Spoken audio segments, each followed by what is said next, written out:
We're going to go through my Bitcoin portfolio that I started a little one in October 2024. I'm also going to go through key levels, some context, and what I'm kind of looking at realistically in terms of a bull or a bear market right now. Now, this isn't about price predictions or hype. It's just kind of what I'm seeing, play what you see sort of vibe, and how I'm personally handling my own dollar cost average challenge, which, as I say, I started over a year ago. If you like this sort of stuff, or if you want some realism instead of the hype and the noise, let's get this video over 200 likes. It's been a while. The sentiment is in the gutter. Let's try and improve things. In terms of the news, though, let's talk about obvious.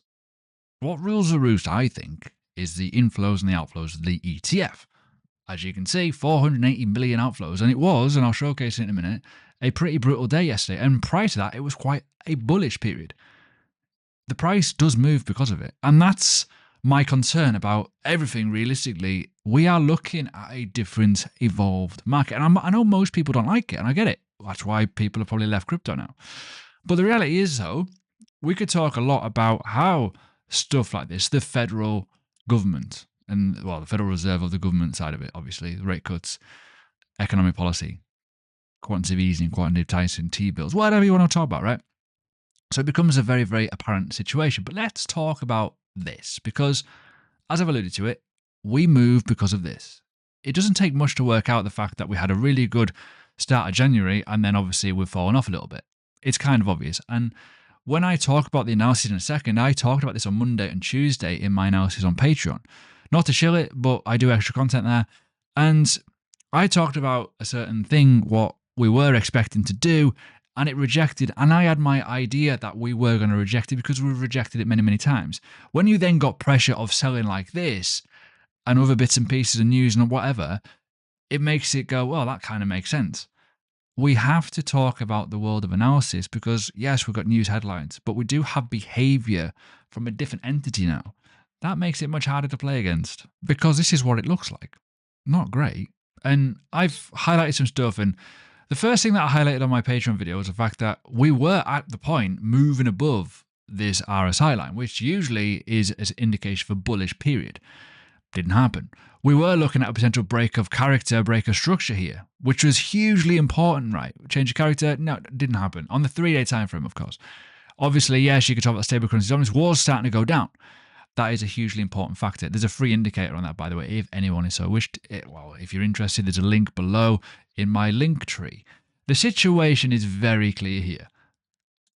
We're not going anywhere yet. That's the problem. Now, you may argue we're going to, possibly, because we have pulled up, we are pulling back.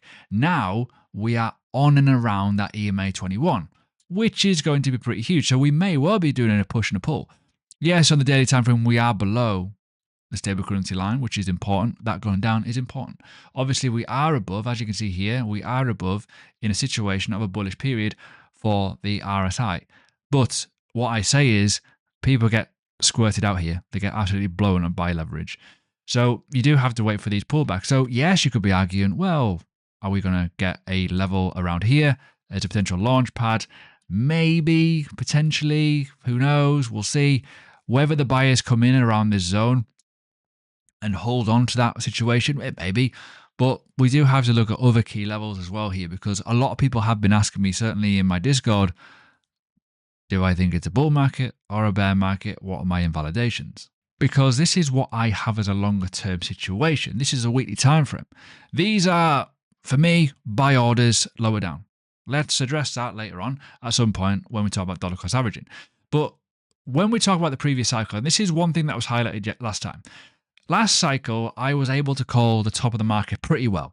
But I had a lot of, extra circumstances as to why.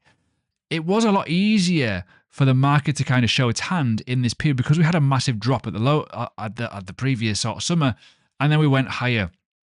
But also the situation was very, very clear. There is a honking, you can see it here, it's not right highlighted because of the time difference, but there's a honking divergence here that is pretty brutal, right? That's kind of obvious, kind of go, hold on a minute. But in terms of mindset and the psychology of that in the past, guess what? Well, you made a lot of money in the last cycle. This cycle is harder because gold's flying right now. The S&P was flying. The FTSE's doing well. Silver's doing well. Other things are doing well. Bitcoin did well prior to that, and it's kind of caught people off guard. Now, my overall situation is very clear. We've obviously got this big red box here. For me to get any sort of bullish period for a short period of time, we need to start moving up, obviously. But if we reject in and around these regions and around this 108 or 105k, whatever, and we do create a lower high, we are probably topped and probably going to go lower. This is why I'm looking at a certain situation, but we could also top here, and that would be the lower high, which is quite brutal, I know. But that's what the structure looks like. And I know it's quite hard to see on mobile. Feel free to zoom in. But you can see we have bounced, but we've rejected this area a few times. This is what this little orange line's for, to kind of showcase it a little bit. We are hitting levels and it's struggling to get above it. Obviously, yes, we go higher, go higher, go higher. My personal holdings, my bigger bag, if we go to these levels, I will take a little bit more off the table. I've already taken some money off the table. You'll know that. But realistically, I'm still holding Bitcoin.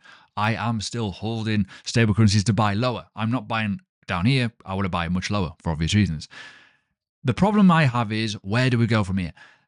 It will be very, very, very disappointing in my viewpoint that if we do fail to get this level kind of accomplished and go higher, it would suck because we probably will go lower. My biggest concern is Donald Trump. My biggest concern is that, yes, we are holding some key levels here, but not many of them. And we look weak. Sentiment looks a bit horrible. And let me know in the comments what you think on the sentiment side of it. I think it's awful. I'm looking at YouTube and I'm looking on vidIQ, and it tells you the multiple of the video in terms of what they're doing subscriber base. Most YouTube content creators, and myself included, are like 0.6, 0.5, which is basically saying that basically half the volume of that view count has gone. It showcases in volume, it showcases everywhere across the planet on the world of cryptocurrency analysis. The situation is very clear. If we don't get above these zones or show any sort of change in the narrative, we're going to go down to these lows.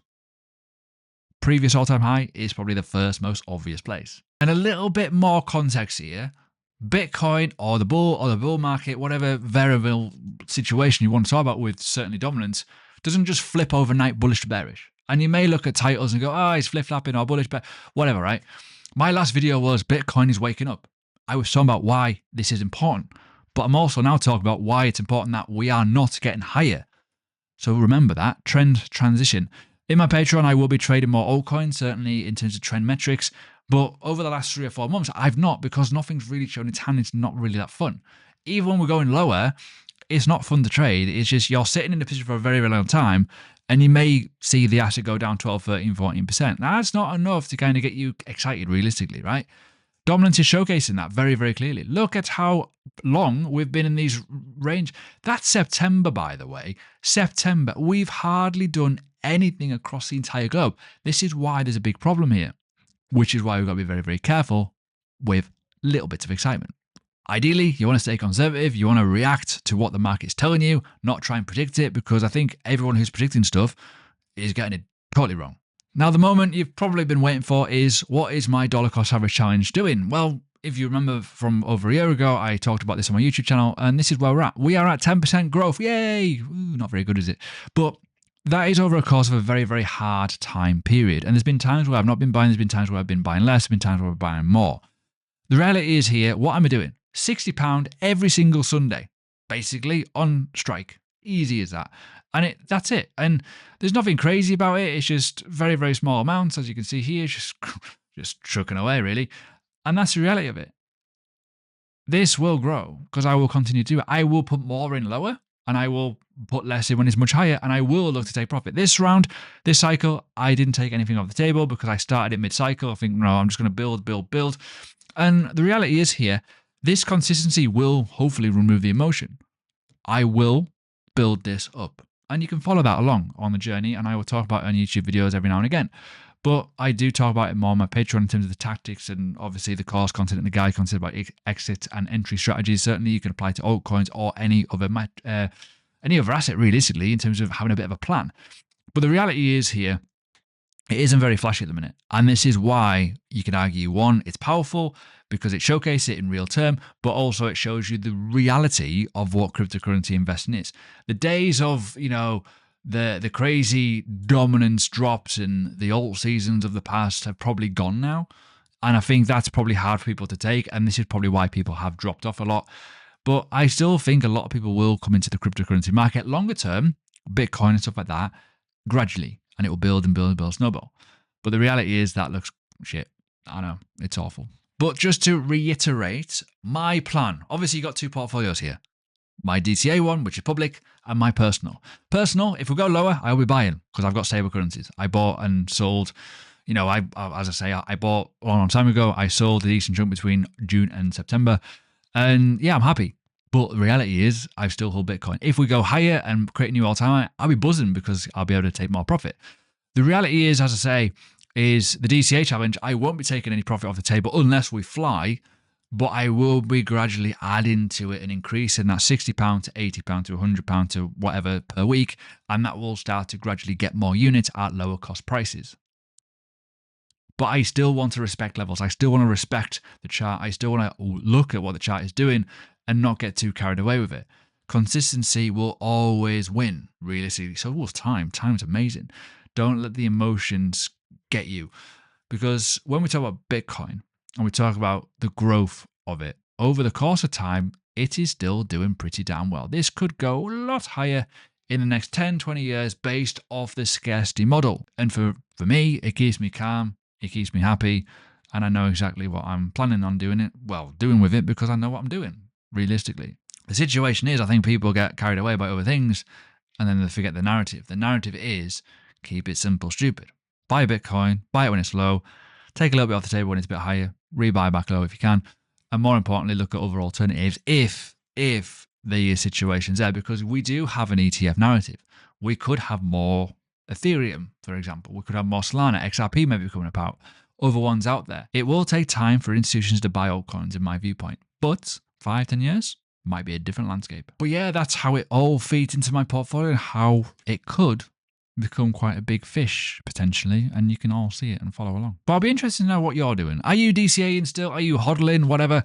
Or have you just literally given up and thought, bollocks to this, but I'm here just for the shits and giggles? But yeah, if you're not yet done so, check out the links below. If you want to jump in Patreon, it's quite cheap. But more importantly, there's a Blowflin link if you are interested in becoming trade the market a bit more, have more opportunities. If you're getting a bit bored and a bit itchy fingers, it's open to the UK and you can use it.